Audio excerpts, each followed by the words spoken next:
So I'm Donna Jacobsen, and I am here to tell you a little bit about feeding 5,000 people if you ever find yourself in that position. I come from Family Kitchen, which is just down the street, the end of Wall Street, and so that's my job here today, is to give you a few hints about that.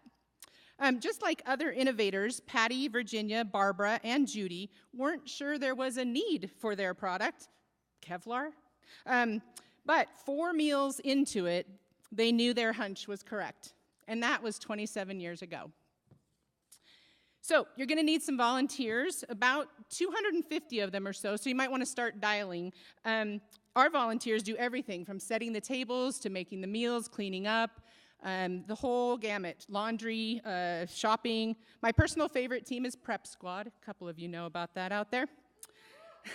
Good luck with this one in Bend, but if you can get someone to dedicate space for your use 6 days a week, it'd make things a whole lot easier and go a long way to keeping the costs down. We have a really great, reasonable shared maintenance agreement with Trinity Episcopal Church. If you can, hire Cindy. The problem is you can't, because we did, but if you could hire Cindy, she'd keep your food costs down, your volunteers on task, your diners happy and well-fed, and if there was anyone that could ever speak to the mission, it would be Cindy. All right, it's not like we serve all 5,000 meals at once. We serve over 5,000 meals in a month, and we do it via lunches, 4 lunches a week. Sorry, I'm all hyper. And then there are 4 dinners a week as well. Cook as much as you can from scratch. We cook everything from scratch mostly. Prep Squad even makes some jam from scratch from donated fruit. So we do what we can that way, and that keeps the costs down as well. So, for instance, here is the recipe for the diner's favorite meal. You might want to jot it down, but go fast because you only get 15 seconds. So, 4, 3, 2, 1. Yeah, This one is crucial. Let everyone eat. Don't make them prove they need it. Don't make them conform to your thinking. Just let them eat. Feed them and treat them with respect. Many of our diners are the representatives of folks who are back home or back at camp. So it's hard for them to have to bring the whole group down to our kitchen. So if you are on foot or on a bike or in the bus, that's kind of hard to do. So let them take some stuff home. It works well. Come on, smile. Even though providing meals for the hungry is serious stuff, you can still smile. You don't have to look serious. This is Donna Thayer. She was our board president, and she's still a dedicated meal volunteer. She gets it.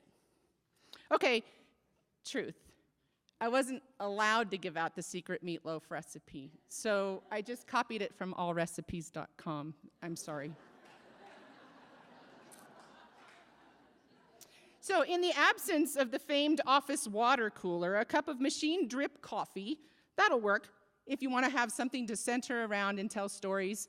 And that works for volunteers and diners alike. It's great when there's a mix of folks telling their stories. And speaking of which, there are stories to tell. Good, bad, beautiful, scary, uplifting, depressing, tall tales, and stories you've heard before. If you ever find yourself serving meals wherever, tell stories and get to know theirs. Okay, this is super cool. Don't try to provide stuff that you aren't really good at. Get Icon City to bring the shower truck once a week. Get Mosaic Medical to bring the medical van once a month, and have NeighborImpact provide some of your food. How lucky are we? If you're going to have to meet a growing need, make sure you have a lot of amazing partners in it with you. This is just this year's list, and you should see the list of individuals, some of whom have been giving what they can for 27 years. Okay, so this isn't one of those cushy, gee, Charles, we'd like to have your opinion for a moment kind of boards. No. This board has to work, and they do work, and we are so grateful for them, and Pat Roden's right up there. Anyway, so to be honest, we'd rather not serve 5,000 meals a month. It means that things are not getting better fast enough. But if you're going to have to meet a growing need, you might need to ask for help, so be ready to do that. So for 27 years, this has been it. We serve nutritious meals, we serve it in a safe environment, and we are caring about it. That's it. If you want to successfully meet a need, stick to the mission. So the secret to serving 5,000 meals a month, don't keep it a secret. and you'll do just fine. Thank you.